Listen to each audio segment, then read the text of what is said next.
I didn't know you were actually handicapped. Poor deaf girl rejected at a blind date, but when a single dad at the next table witnessed her humiliation, his hands moved in a language that would change 3 lives forever. She sat alone, checking her phone for the 5th time in 20 minutes, her elegant red dress now feeling like armor that couldn't protect her from what was coming.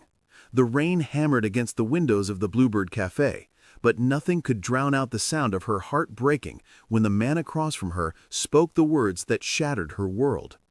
"I didn't know you were actually handicapped." In that moment, as tears threatened to fall, she never expected a stranger's hands to speak the words her heart desperately needed to hear. "You deserve better." Before we continue, please tell us, where in the world are you tuning in from? We love seeing how far our stories travel. Wait, are you deaf? The words sliced through the ambient noise of the Bluebird Cafe like a blade. Brandon's face contorted with something worse than surprise. It was disgust, pure and undisguised. Serene's fingers tightened around her water glass, her knuckles whitening as she fought to maintain composure. She had been waiting for 45 minutes. 45 minutes of hope slowly curdling into humiliation as other diners cast sympathetic glances her way. And now, this. "I have moderate to severe hearing loss," she responded, her voice steady despite the tremor in her hands. "I wear hearing aids. I mentioned this in my profile." "You said you had hearing difficulties," Brandon interrupted, his fingers making mocking air quotes. "I thought you meant like, sometimes you need things repeated. I didn't know you were actually—" He paused, his eyes scanning her face, stopping at her ears where her discreet hearing aids caught the light. The word that came next landed like a physical blow. "Handicapped." At the corner booth, just 3 feet away, Wesley Thorne's jaw clenched so hard he could feel his teeth ache. His 6-year-old daughter Chloe had stopped coloring entirely, her small hands frozen mid-motion as she watched the scene unfold. "Daddy," Chloe signed, her movement small and worried. "Why is that man being mean to the pretty lady?" Wesley's hands trembled as he signed back. "Some people don't understand, sweetheart. Some people are just—" He paused, searching for words gentle enough for his daughter. "Unkind." But Brandon wasn't finished. He was already pulling out his phone, scrolling through it as if Serene wasn't even there, as if her pain was insignificant as background noise. "Look, this isn't what I signed up for," he said, not even bothering to lower his voice. Several nearby diners turned to stare. "I can't deal with this. Do you know how exhausting it would be, having to repeat everything, making sure you can hear in restaurants? My friends would never let me hear the end of it, dating someone who can't even hear properly." Serene's spine straightened, and for a moment, Wesley saw something magnificent in her posture, dignity radiating from every inch of her being despite the tears threatening to spill. "I'm a pediatric nurse," she said quietly. "I graduated from university with honors. I speak 3 languages. My hearing loss doesn't define my worth as a person." Brandon stood up, his chair scraping against the floor with an ugly sound. "No offense, but I have standards. This is why people should be honest in their profiles. Wasting my Friday night because you couldn't be upfront about being disabled." The word disabled hung in the air like poison. Wesley felt his body moving before his mind caught up, rising from his seat with a fluid motion that made Chloe gasp softly. But he wasn't walking toward Brandon. No, that would have been expected. Instead, he positioned himself directly in front of Serene's table, his back to the cruel man who was already heading for the door. Wesley's hands began to move. The movements were deliberate, graceful, each sign flowing into the next like a dance he'd performed 1,000 times for his daughter. His fingers shaped words in the air, his face expressing what his voice didn't need to say. "You deserve so much better than someone who can't see your worth." Serene's breath caught. Her eyes, which had been brimming with unshed tears, widened in absolute shock. This stranger, this man she'd never seen before, was signing to her. Not just signing, He was speaking her language, the silent language that Brandon had just mocked, the language that lived in the spaces between sounds. Behind Wesley, Brandon had paused at the door, watching with confusion and growing irritation. You know that sign language stuff? Figures, birds of a feather, right? You two deserve each other. The door slammed behind him, leaving only the echo of his ignorance and the soft jazz music playing through the cafe's speakers. Wesley turned back to Serene, and for a moment they just looked at each other. She saw kindness in his eyes, something genuine and unguarded. He saw strength in hers, despite the pain Brandon had tried to inflict. "May I?" Wesley gestured to the empty chair across from her. Serene nodded, still too stunned to speak. As Wesley sat down, a small figure appeared beside him. Chloe, clutching her coloring book, her hearing aids glinting under the warm cafe lights. "I'm sorry you had to experience that," Wesley said aloud while simultaneously signing. "Some people show you who they are quickly. He did you a favor by leaving." Serene's eyes moved to Chloe, watching how the little girl's gaze tracked their hands with the intensity of someone who understood this silent conversation. "Is she—" Serene began, her voice soft with wonder. "This is my daughter Chloe," Wesley signed and spoke. "She's been losing her hearing progressively since she was 3. We're learning this journey together." There was something in the way he said it, journey, not struggle, not challenge, but journey, that made Serene's heart shift in her chest. Here was a father who saw his daughter's hearing loss not as a tragedy, but simply as part of who she was.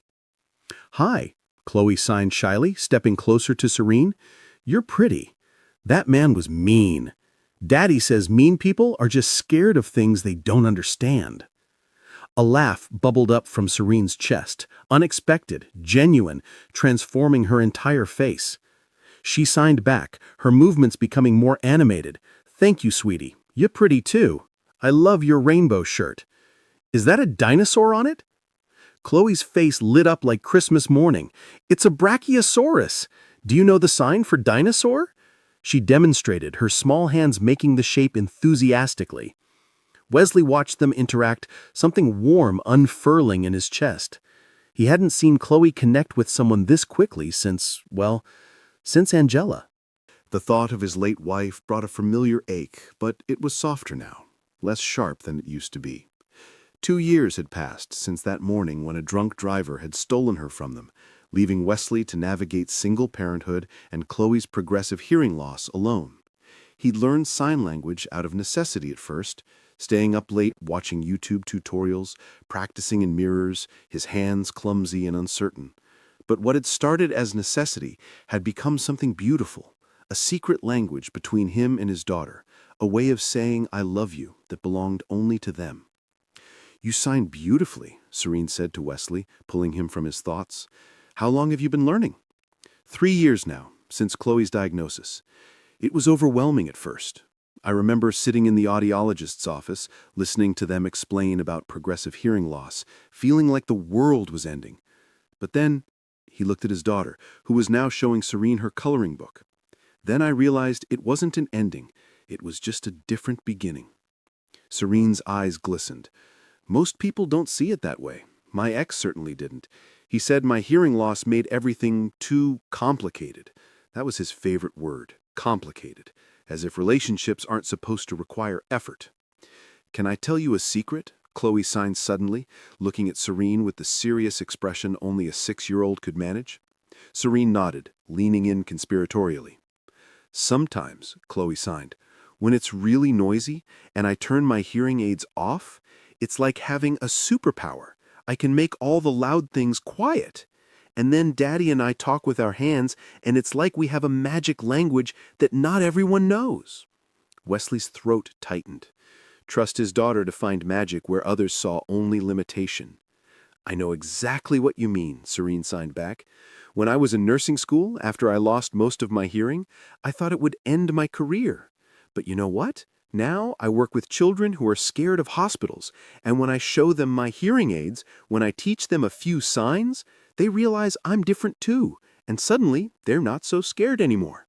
You're a nurse? Chloe's hands moved excitedly. Do you help sick kids? That's like being a superhero. Serene laughed again, and Wesley realized he could watch her laugh forever. There was something about the way joy transformed her face, chasing away the shadows Brandon had tried to leave there. I almost didn't come tonight, Serene admitted, her hands stilling for a moment. This was my first attempt at dating in 2 years. I spent 3 hours getting ready, practicing what I'd say, hoping maybe this time would be different. When he was late, I told myself it was just traffic. When he was on his phone, I said maybe he was nervous. I'm very good at making excuses for people who don't deserve them. Wesley reached across the table, not touching, just placing his hand palm up on the worn wooden surface. An offer, not a demand. We all do that sometimes. We accept less than we deserve because we think it's better than being alone. But being alone isn't the worst thing. Being with someone who makes you feel alone, that's worse. Serene looked at his offered hand for a long moment, then placed hers on top of it. Her fingers were warm, steady, despite everything that had just happened. Daddy, Chloe signed with her free hand, are you making a friend? I hope so, Wesley signed back with his free hand, looking at Serene as he did. The restaurant manager approached their table, an older woman with kind eyes and silver hair. Excuse me, she said, making sure to face Serene directly so she could read her lips if needed. I saw what happened earlier. That young man's behavior was completely unacceptable. Your meals tonight, all 3 of you, are complimentary. It's the least we can do. Wesley started to protest, but the manager held up her hand. Please, that young woman shouldn't have her evening ruined by someone's ignorance. And sir, what you did, standing up for a stranger like that, we need more of that in this world. As the manager walked away, Serene squeezed Wesley's hand. You didn't have to do that. Stand up for me, I mean. Yes, Wesley said simply. I did. Chloe is watching. She's learning how people should treat each other. What kind of father would I be if I let her think that man's behavior was acceptable? Besides, he added, a small smile playing at his lips, anyone who can't see how extraordinary you are clearly needs glasses more than you need hearing aids. Serene laughed, really laughed, for the 3rd time that night, and Chloe clapped her hands in delight. Can I ask you something? Serene signed, her movements tentative.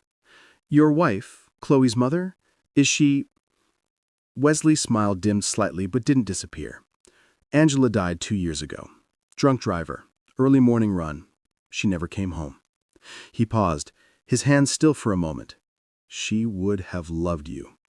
She was studying to become a sign language interpreter when Chloe was diagnosed, said she wanted our daughter to know she was perfect exactly as she was. She sounds wonderful, Serene signed, her eyes soft with sympathy. She was. And she would have absolutely destroyed that man with words for what he said to you. Angela had a gift for what she called educational decimation, tearing down ignorance with surgical precision. Daddy tells stories about Mommy, Chloe interjected, having followed the conversation. She's an angel now. That's why her name was Angela. She watches us from heaven and makes sure we're okay. That's right, sweetheart. Their food arrived, Wesley and Chloe's usual orders, and the manager had taken the liberty of bringing Serene the cafe's signature pasta dish. As they ate, the conversation flowed with surprising ease. Serene taught Chloe new signs, animals, colors, foods. Wesley shared stories about Chloe's school, how she was the only deaf student but how her classmates had all started learning basic signs to talk with her. Last week, Wesley said, grinning, her entire class signed Happy Birthday to her in assembly, 22 first graders all signing in unison. Her teacher had been secretly teaching them for weeks. I may have cried, extensively. Daddy cried so much, Chloe added with 6-year-old honesty. The principal thought he was sick. Serene shared her own stories, the little boy with cochlear implants who'd been terrified of his MRI until she showed him her hearing aids and taught him the sign for brave. The teenage girl who'd attempted suicide after progressive hearing loss, who Serene had sat with for hours, showing her YouTube videos of deaf dancers, deaf doctors, deaf athletes, proving that her life wasn't over, just different. That's why I put it in my dating profile, Serene explained. My hearing loss. I wanted to be upfront, to avoid exactly what happened tonight. But I guess some people only see what they want to see. His loss, Wesley signed firmly, his complete, absolute, catastrophic loss. As the evening wore on, the cafe began to empty. Chloe had moved to sit next to Serene, showing her every page of her coloring book, explaining the story behind each picture. Serene listened, watched, with genuine interest, asking questions, making suggestions. "She doesn't usually warm up to people this quickly," Wesley signed to Serene, while Chloe was distracted by choosing the perfect crayon. "She's been shy since Angela, since we lost her mom. But with you, it's like she recognizes something." "A kindred spirit," Serene signed back. "We're part of the same tribe, she and I, the beautiful Silence tribe."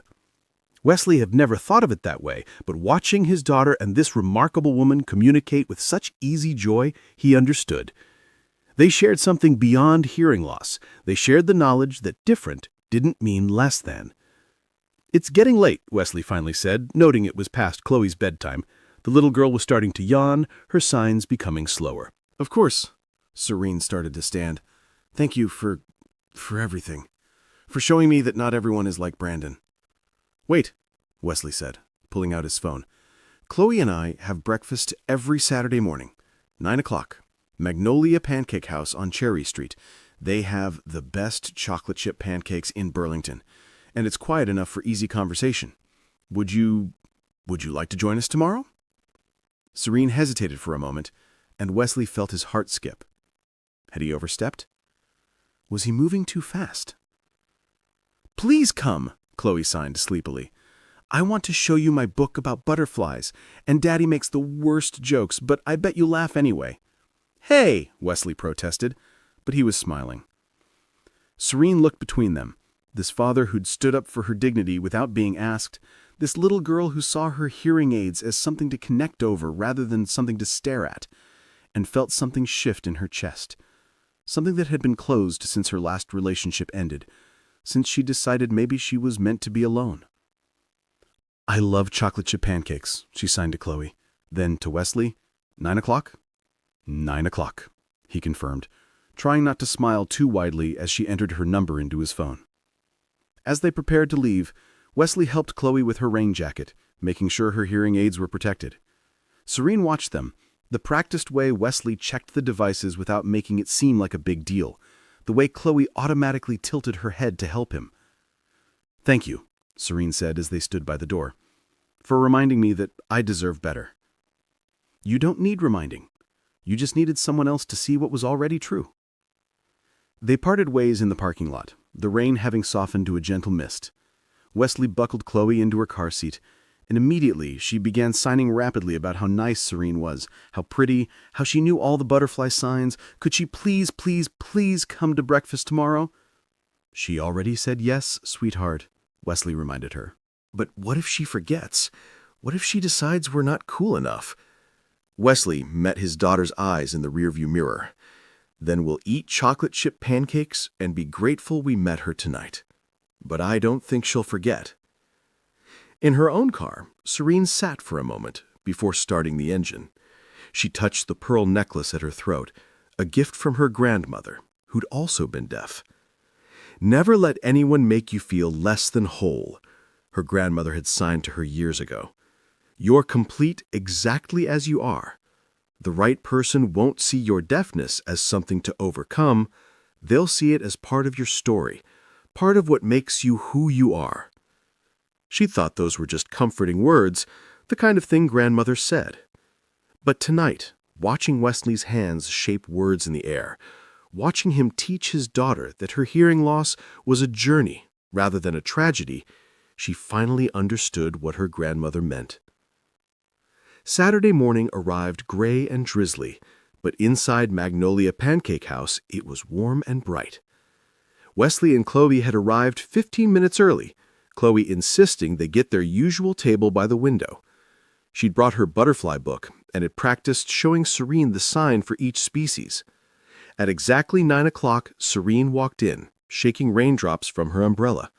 She'd worn jeans and a soft blue sweater, her hair pulled back in a ponytail, looking more relaxed than she had the night before. When she spotted them, her face broke into a smile that made Wesley's heart skip. "You came," Serene signed enthusiastically, bouncing in her seat. "I promised, didn't I?" Serene signed back, sliding into the booth across from them. The conversation over breakfast was easy, natural. They talked about everything and nothing. Favorite movies? Serene loved old musicals, which delighted Chloe because they're pretty even without sound. Worst cooking disasters? Wesley once set spaghetti on fire, which Serene insisted wasn't even possible, leading to a detailed explanation that had them all laughing. Childhood pets. Serene had a cat named Beethoven, because he was deaf too. "Can I tell you something?" Chloe signed to Serene while Wesley was paying the check, insisting despite Serene's protests. Serene nodded, leaning in. "Daddy hasn't smiled this much since Mommy went to heaven. I think you make him happy." Serene felt tears prick her eyes. "He makes me happy too," she signed back. "Good," Chloe signed decisively. "Then you should keep having breakfast with us." One breakfast became 2, then 3, then became a standing Saturday tradition. Within a month, Serene was joining them for Wednesday dinners. Within 2 months, she was at Chloe's school play, watching the little girl perform in both spoken word and sign language, tears streaming down her face as the entire auditorium erupted in both applause and silent applause, hands waving in the air. She taught Chloe medical science, turning anatomy lessons into games. Wesley taught her construction signs, which led to all 3 of them building increasingly elaborate blanket forts in Wesley's living room.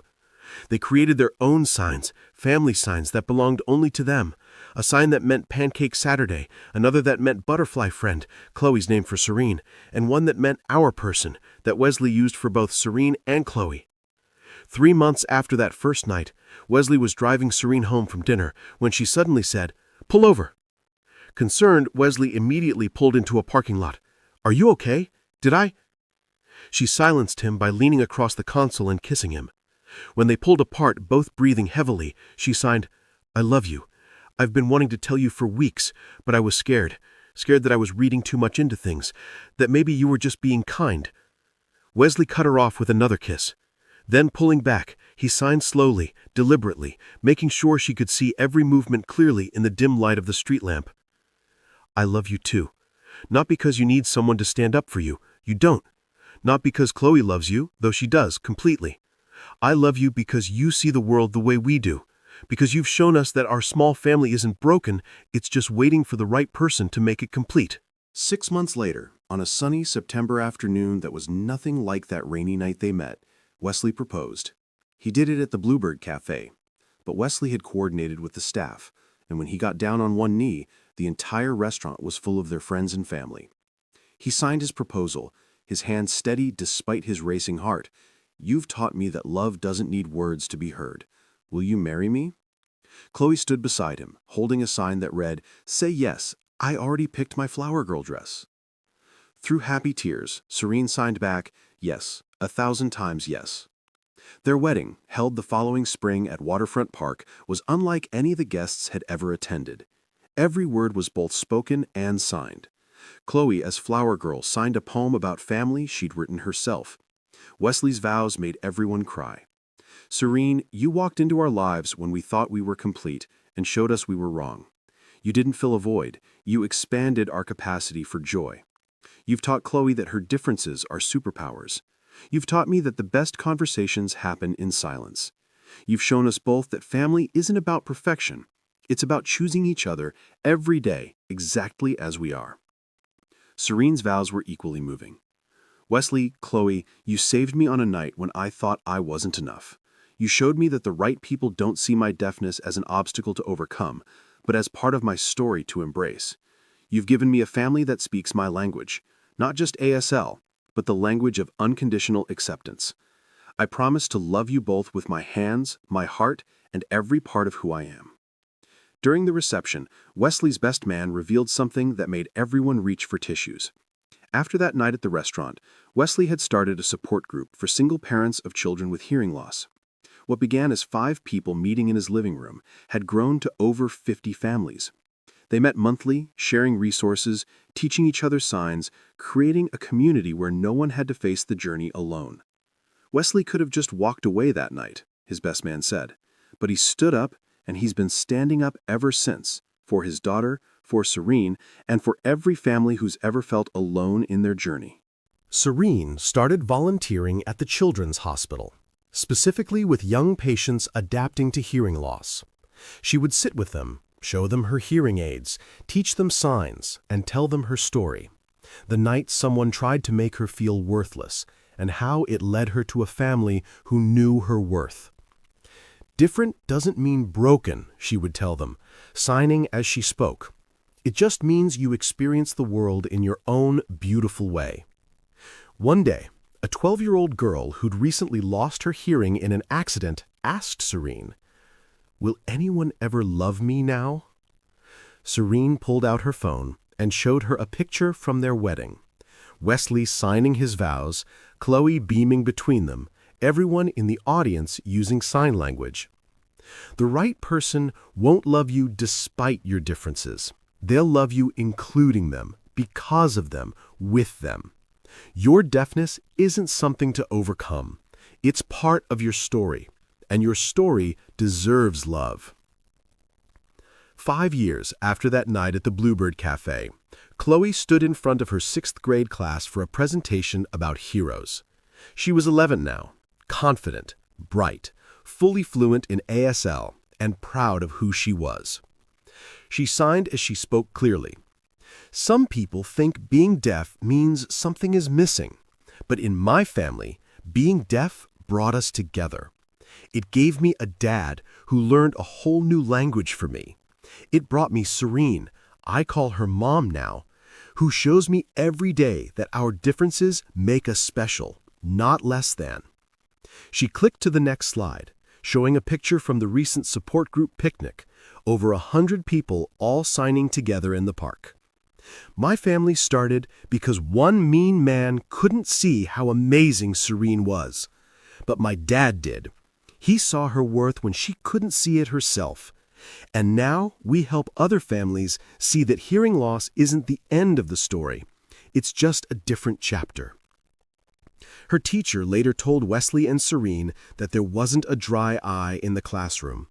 Several parents called afterward, wanting to know more about the support group, about sign language classes, about how to support their own children better. That evening, as they sat around the dinner table, Wesley, Serene, Chloe, and now 2-year-old Marcus, who was learning to sign before he could properly speak, Chloe asked a question. "Do you think Brandon ever realizes what he missed?" Wesley and Serene exchanged glances. They'd never spoken his name in their house, referring to him only as that night when they told their story. "I hope," Serene said carefully, "that he learned to see people more clearly. But honestly, sweetheart, I'm grateful for his ignorance." "Grateful?" Chloe signed, confused. "If he hadn't shown his true colors, if he'd pretended to be okay with my deafness, I might have wasted months or years with the wrong person. His cruelty led me to you and your dad. It led me to our family." Wesley reached over and took Serene's hand. "Sometimes the worst moments lead to the best outcomes. That night, I thought I was just standing up for a stranger. I had no idea I was standing up for our future." The Bluebird Cafe still holds their table, that corner booth where a single father and his daughter changed the course of a woman's life with simple gestures of kindness and understanding. The manager, now a friend, always smiles when they come in for their anniversary dinner each year. "Table for 4?" she asks now, smiling at little Marcus in his high chair, already signing cookie, hopefully. "Table for family," Wesley says, and Serene squeezes his hand. They'd built something beautiful from that night of humiliation, not despite the challenges, but because of how they'd chosen to face them together.